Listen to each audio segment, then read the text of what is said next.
Good evening. आज CMA inter paper 6 law and ethics में partnership का एमसीक्यू करा रहा हूँ। ध्यान से सुनिएगा, एमसीक्यू पूरा याद हो जाएगा। ठीक है। पार्टनरशिप होता क्या है, छोटा सा समझिए आएगा। जब दो और दो से ज्यादा आदमी मिलके कोई बिजनेस करना चाहते हैं, सिंपल भाषा में उसको बोलते हैं पार्टनरशिप। ठीक है। तो लोग सबसे पहले कॉन्ट्रैक्ट बनाएंगे, बिजनेस करने के लिए कॉन्ट्रैक्ट बनाएंगे। उसके बाद जो भी प्रॉफिट होगा वो अपना शेयर कर लेंगे, जिस हिसाब से कैपिटल उन्होंने कंट्रीब्यूट किया है। तो सिंपल सा चीज आपको ये समझ में आए, दो और दो से ज्यादा आदमी जब बिजनेस करना चाहते हैं प्रॉफिट शेयरिंग, प्रॉफिट के बेसिस में, तो लोग पार्टनरशिप एग्रीमेंट बनाएंगे। पार्टनरशिप का जन्म होगा जब दो और दो से ज्यादा आदमी बिजनेस करना चाहते हैं। तब चीजों को समझिएगा, ठीक है, ध्यान से सुनिए, तब याद हो जाएगा। क्वेश्चन में आ रहा है, पार्टनरशिप में सबसे पहले क्या हुआ, एक कॉन्ट्रैक्ट बना दो आदमी के बीच में। सपोज दो से ज्यादा, जितना भी है, मिनिमम दो होना चाहिए। तो दो आदमी के बीच में सबसे पहले क्या बना, एक कॉन्ट्रैक्ट बना, एक एग्रीमेंट बना। ठीक है, ये चीज आपको समझ में आया। तो अब देखिए, मैं क्वेश्चन डिस्कस कर रहा हूँ, ध्यान से सुनिएगा क्वेश्चन। ठीक है। तो पार्टनरशिप का जन्म कहां से हुआ है, कॉन्ट्रैक्ट से। सबसे पहला काम क्या बना, कॉन्ट्रैक्ट बना। तो partnership is the creation of contract. Answer समझ में आया, लॉजिकली समझिए, आप आराम से लिख पाइएगा आंसर। ठीक है। तो पार्टनरशिप क्या है, partnership is the creation of contract. Simple सा पहला क्वेश्चन मैंने डिस्कस किया, पार्टनरशिप क्या है, क्रिएशन ऑफ कॉन्ट्रैक्ट। दूसरा जाइए, the liability of A partners in A firm is unlimited.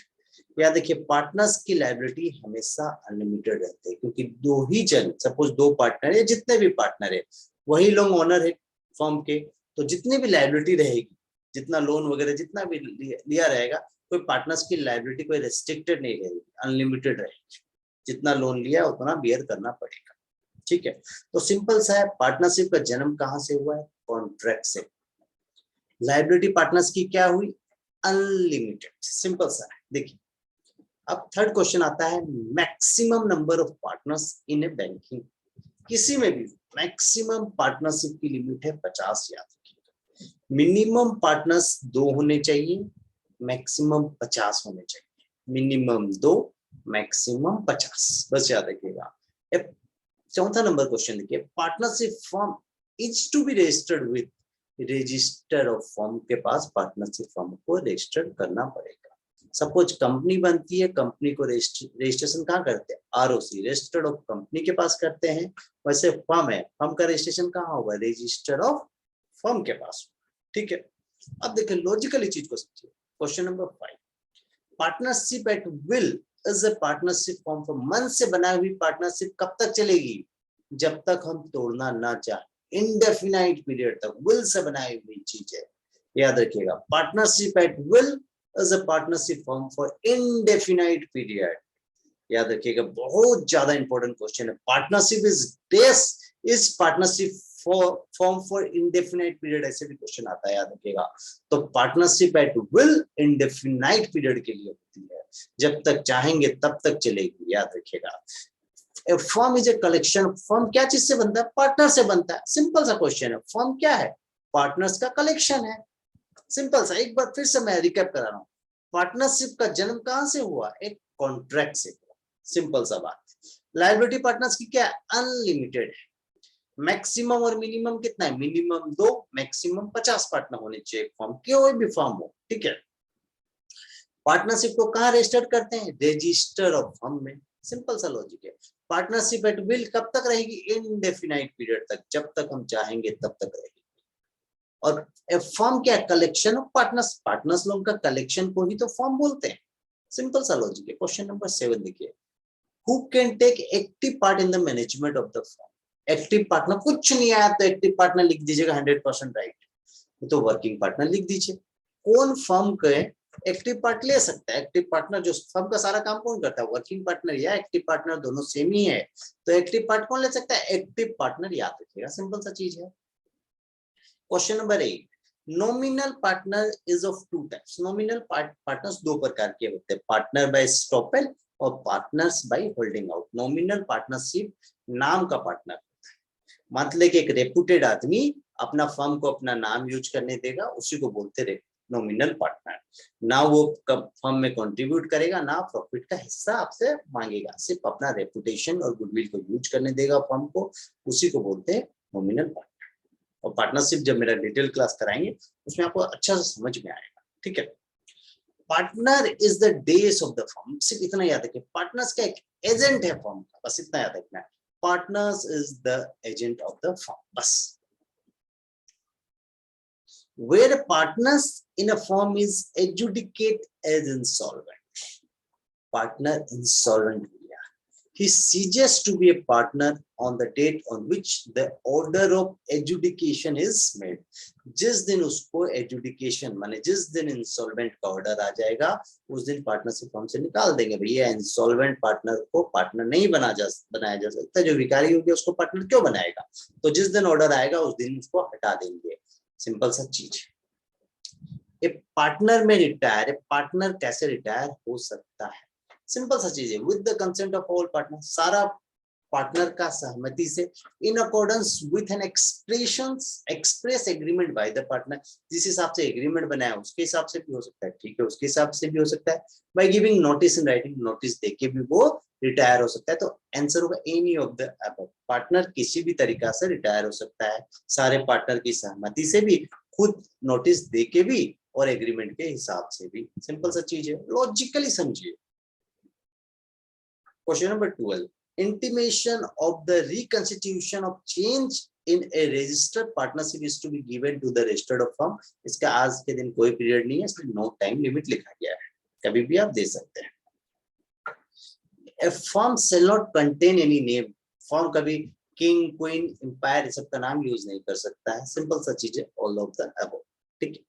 Question number 14, in particular partnership a firm may become a partner with another person in a particular, कोई एवेंचर में आएगा या undertaking में आएगा या किसी बिजनेस में बन सकता है, सिंपल सा चीज है। Question number 15, partnership for construction of a shopping complex, this particular partnership बोलते हैं, याद रखिएगा, partnership for construction of shopping complex is known as particular partnership. अब एमसीक्यू में आ रहे हैं, ध्यान से सुनिएगा, ट्रू एंड फॉल्स अपने डिस्कस करेंगे, ठीक है, आ रहे ट्रू फॉल्स में। ट्रू फॉल्स ध्यान से सुनिएगा, पार्टनरशिप का ट्रू फॉल्स आपको अच्छा भी लगेगा और समझ में भी आएगा, ठीक है। देखिए पहला क्वेश्चन, क्वेश्चन नंबर 16 से स्टार्ट कर रहे हैं। A sleeping partner is not entitled to share profit of the firm। बोलता है स्लीपिंग पार्टनर को हम फर्म का प्रॉफिट नहीं देंगे, क्यों नहीं देंगे, स्लीपिंग पार्टनर ने फर्म में कंट्रीब्यूट किया है, स्लीपिंग पार्टनर फर्म में कैपिटल कंट्रीब्यूट करता है, उसका प्रॉफिट लेने का हक बनता है, याद रखिएगा, स्लीपिंग पार्टनर को प्रॉफिट मिलना ही चाहिए फर्म यदि प्रॉफिट करेगा तो। और क्वेश्चन में लिखा हुआ है कि हम स्लीपिंग पार्टनर को प्रॉफिट नहीं देंगे, तो गलत बात है, it's fault, it's a false, okay.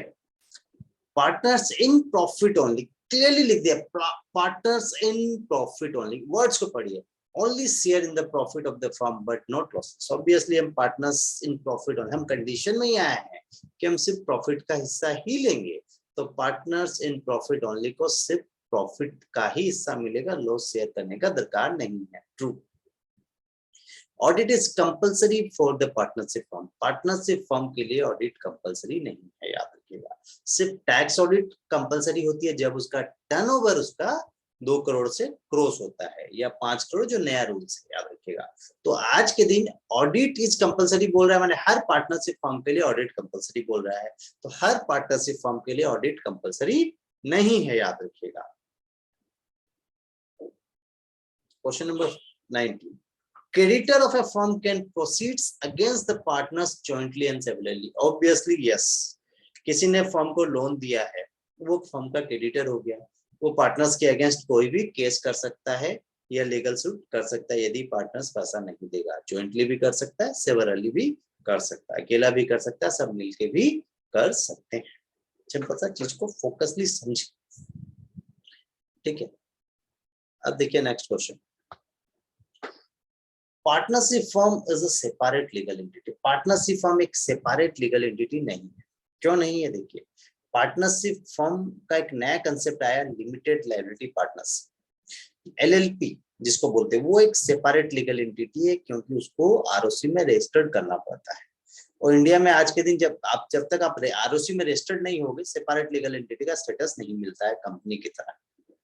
तो आज के दिन पार्टनरशिप जो है सिर्फ रजिस्टर्ड ऑफ फर्म में रजिस्टर्ड होता है, आरओसी में रजिस्टर्ड ऑफ कंपनी में नहीं होता है, इसीलिए उसको सेपरेट लीगल एंटिटी नहीं मानते हैं। एलएलपी सेपरेट लीगल एंटिटी है, याद रखिएगा। द क्वेश्चन नंबर 21, इसका डिस्क्रिप्शन में मैं आपको इसका पीडीएफ शीट दे दूंगा, उसका कोई टेंशन नहीं। The death of karta will not lead to the dissolution of the HUF business. याद रखिएगा, कर्ता का डेथ हो जाएगा तो एचयूएफ का बिजनेस बंद नहीं होगा, डिसॉल्व नहीं होगा, क्योंकि जो रिमेनिंग पार्टनर्स है, रिमेनिंग जो मेंबर्स हैं, वो बिजनेस को रन कर सकते हैं। सिंपल सा चीज। Every partner has a right to take part in the conduct of the business. हर पार्टनर्स का अधिकार है बिजनेस में जुड़ सकता है, कंडक्ट कर सकता है। True. Question number 23. A partner is not required to indemnify the firm or any loss caused to it by his willful negligence in the conduct of the business of the firm. Partners यदि खुद अपना गलती से firm को loss कराता है, partners का गलती के कारण फर्म को लॉस हुआ है, तो पार्टनर्स लायबल होगा, उसको फाइन देना पड़ेगा। तो ये लिखा है it's not required to indemnify, ये गलत बात है, false. An advance by a partners to a firm is not treated as increase of its capital. याद है कि फर्म को एडवांस दिया, कैपिटल कंट्रीब्यूशंस नहीं दिया है, तो सही बात है, उसको हम कैपिटल कंट्रीब्यूशन नहीं मान सकते हैं। ठीक है, ट्रू। ये बोल के देता कि हाँ हम फर्म को कैपिटल कंट्रीब्यूट कर रहे हैं, तब मान लेते। एडवांस दिया है तो एडवांस रिटर्न करना पड़ेगा फर्म को। Question number 25. If a partner derive any profit for himself from any transaction of the firm, he shall account for the profit and pays to the firm. एकदम सही बात है। यदि कोई ट्रांजेक्शन में इन्वॉल्व है पार्टनर्स और कोई प्रॉफिट कमाता है फर्म की वजह से, तो फर्म को देना ही पड़ेगा, क्योंकि फर्म का वो पार्टनर है। एन आउटगोइंग पार्टनर में, आउटगोइंग पार्टनर मतलब जो चला गया, carrying on A business use the firm name. Firm का नाम, जब आप फर्म से निकल ही गए हो तो फर्म का नाम यूज करके बिजनेस नहीं कर सकते। इनकमिंग पार्टनर होता तो कर सकता। जिस पार्टनर को हम लोग ने फर्म से निकाल दिया है वो आउटगोइंग पार्टनर हो गया। अब वो बोलता है कि हम फर्म के नाम पे बिजनेस करेंगे, तो अलाउ नहीं करेंगे। Question number 27. After the dissolution of A firm, the goodwill shall be included in the asset and it be sold either separately or along with the property. याद है कि फर्म का जब डिसोल्यूशन होता है तो फर्म की गुडविल हम बेच सकते हैं, कोई दिक्कत नहीं है, एकदम सही बात है। Question number 28. If a firm closes a branch or open a branch, the same should be intimate to the registered firm. याद रखिए, फर्म का कोई ब्रांच खुल रहा है या बंद कर रहा है जहां पर फर्म रजिस्टर है, रजिस्टर्ड ऑफ फर्म, उसको इंटीमेट करने का जरूरत है, याद रखिएगा। ट्रू। एन अनरजिस्टर्ड फर्म, एकदम क्लियरली लिख दिया, unregistered firm can file a suit. एकदम कभी भी अनरजिस्टर्ड फर्म कोई लीगल केस फाइल नहीं कर सकता है। ठीक है, सिंपल सा चीज है कोर्ट में, तो उसके लिए रजिस्टर्ड फर्म होना जरूरी है। तो an unregistered firm can file a suit to enforce a right arising from a contract in any court against any third party.